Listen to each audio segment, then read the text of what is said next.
목사님, 예수님께 집중해야 기뻐질 수 있다고 하셨는데 여전히 저의 미래에 집중하고 있습니다. 어떻게 해야 할까요? 궁금합니다. 알려주세요. 예수님께 집중해야 기뻐질 수 있다. 메가더 주서 1192페이지에 나오는 말입니다.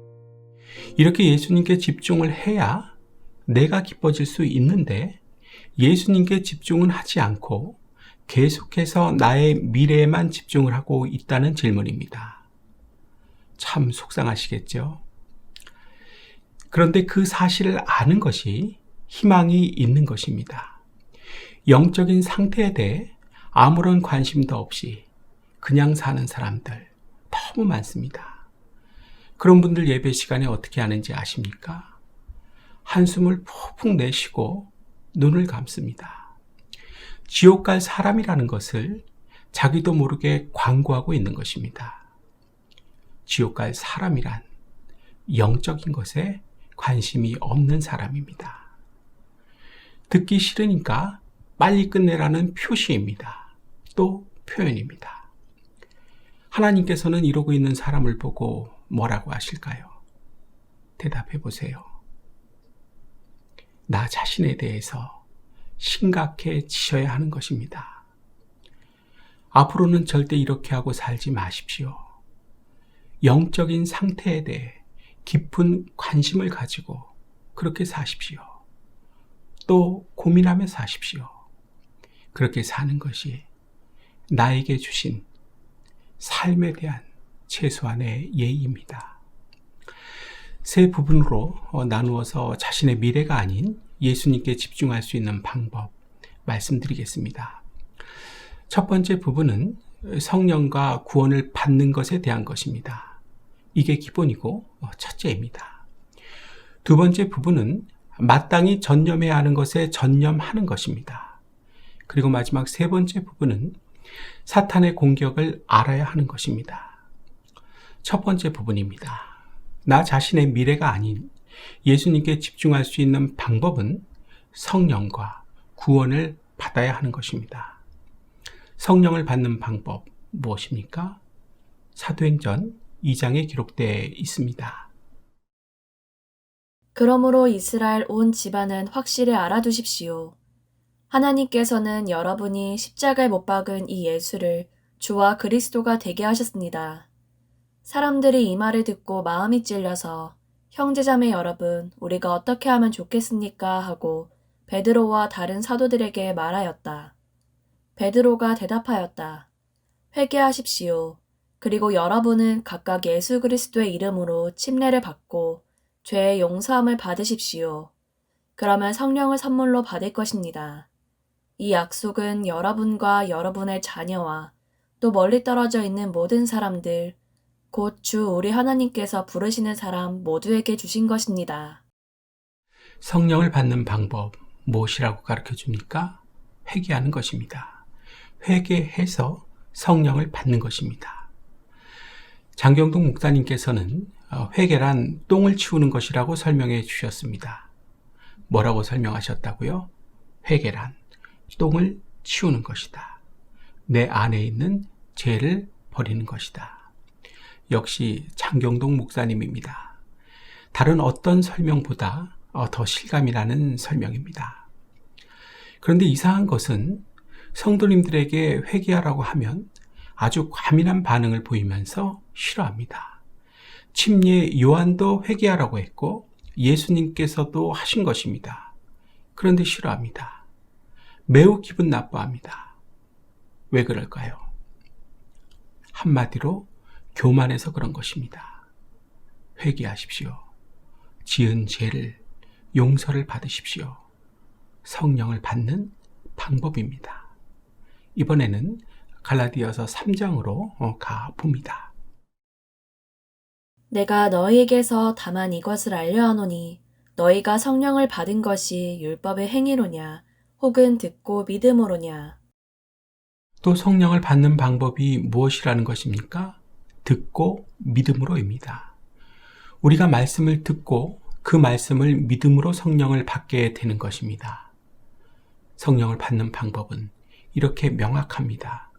절대 추상적이지 않습니다.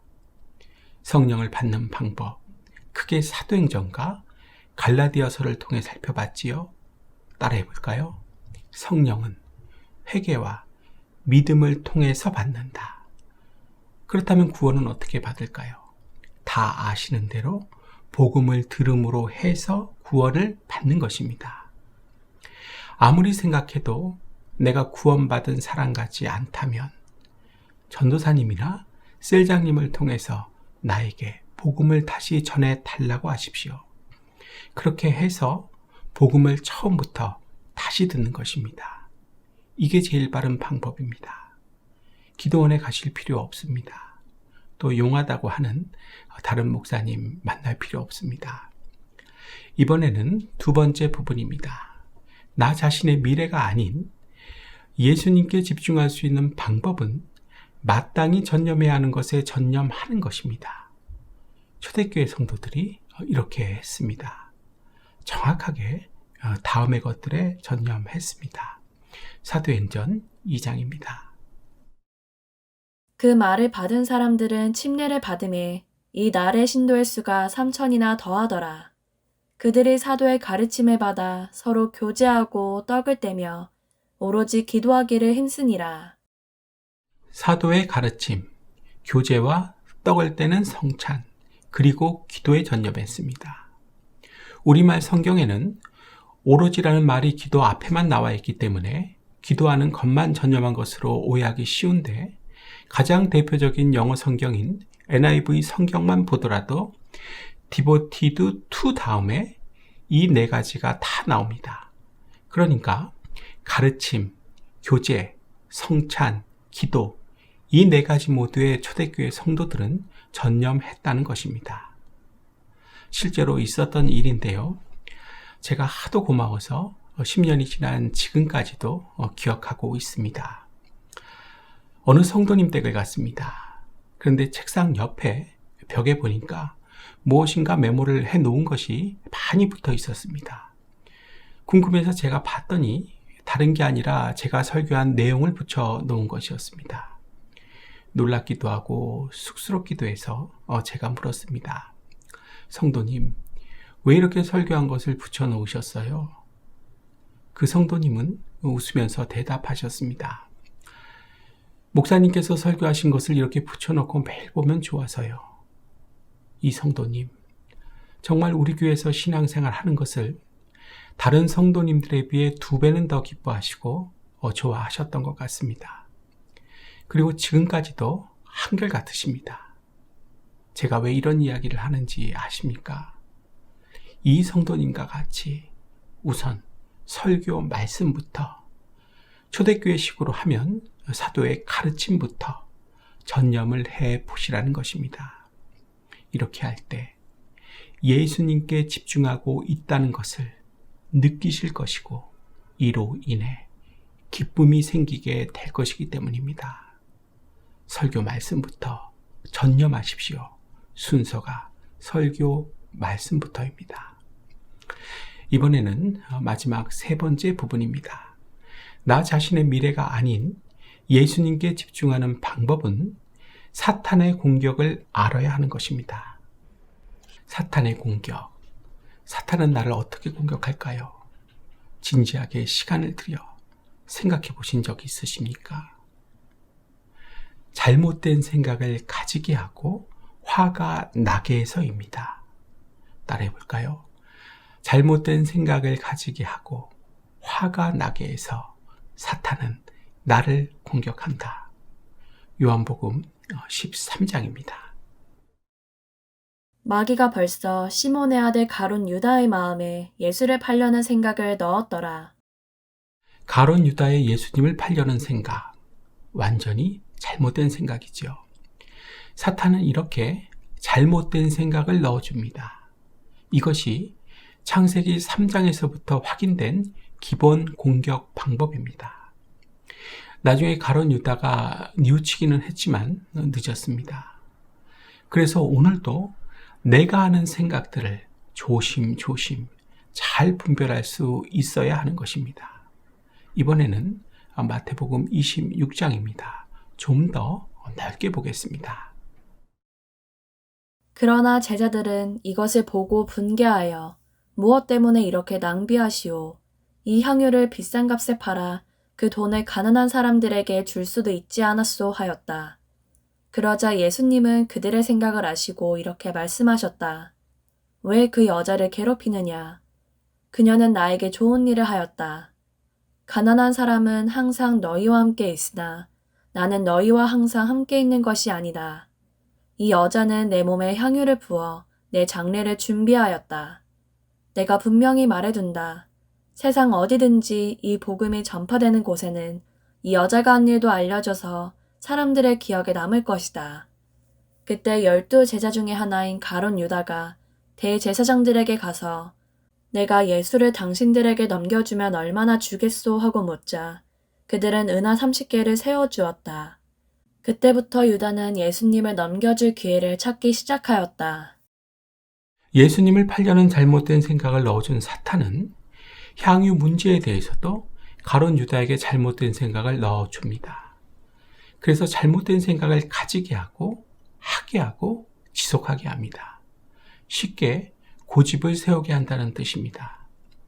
여기서는 분해하고 화를 낸 사람이 막연하게 제자들이라고 했지만 요한복음에서는 정확하게 가룟 유다라고 기록하고 있습니다.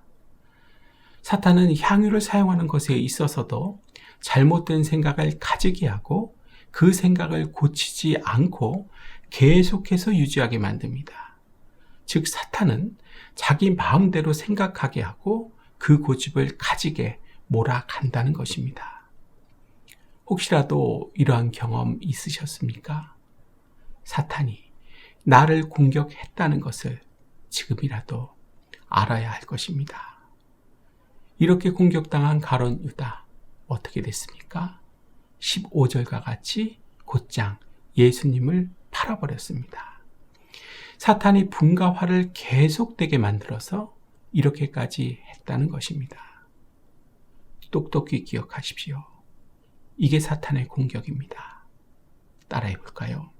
사탄의 공격은 내가 분과 화를 계속 가지고 유지하게 만드는 것이다.